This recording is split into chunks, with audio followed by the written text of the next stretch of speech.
నమస్తే. గత ఏడాది జరిగిన సార్వత్రిక ఎన్నికల్లో వైసీపీ ఘోర ఓటమిని మూటగట్టుకుంది.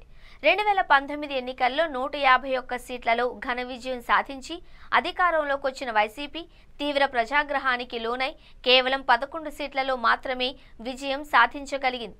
2019 ఎన్నికల్లో 22 పార్లమెంట్ స్థానాలను గెలుచుకున్న ఆ పార్టీ ఈసారి 4 పార్లమెంటు స్థానాలకు మాత్రమే పరిమితమైంది. ప్రభుత్వ వ్యతిరేకత, ప్రజాగ్రహంతో వైసీపీ కంచుకోటలు సైతం బద్దలయ్యాయి. ప్రతిపక్ష హోదాకు కావాల్సిన సీట్లను కూడా సాధించలేకపోయింది.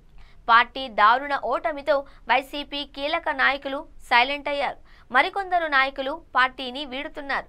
దీంతో జగన్ ఇప్పట్లో కోలుకోవడం కష్టము అనే అభిప్రాయం వ్యక్తమవుతోంది. అయితే ఎవరూ ఊహించని విధంగా జగన్ బౌన్స్ బ్యాక్ అవుతున్నారు. ప్రజల్లో తాను చేసిన మంచి ఇంకా బ్రతికే ఉంది అని జగన్ నమ్ముతున్నారు.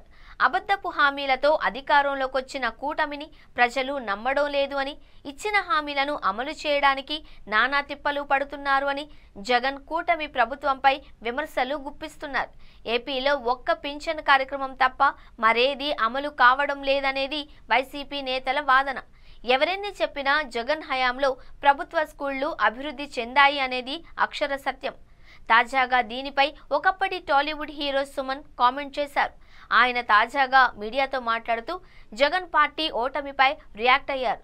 సుమన్ మాట్లాడుతూ గ్రామీణ ప్రాంతాలలో చెత్తగా ఉన్న ప్రభుత్వ పాఠశాలలను జగన్ హయాంలో అద్భుతంగా తీర్చిదిద్దారు అన్నారు.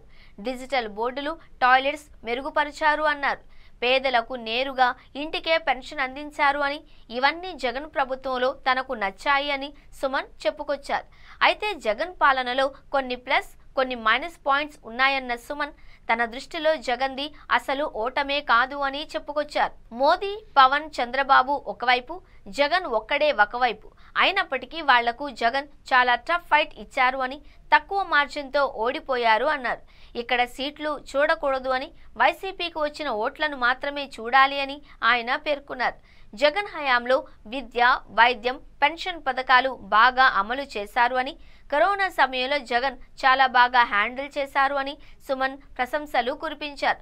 ప్రస్తుతం సుమన్ మాట్లాడిన వీడియో సోషల్ మీడియాలో వైరల్గా మారింది.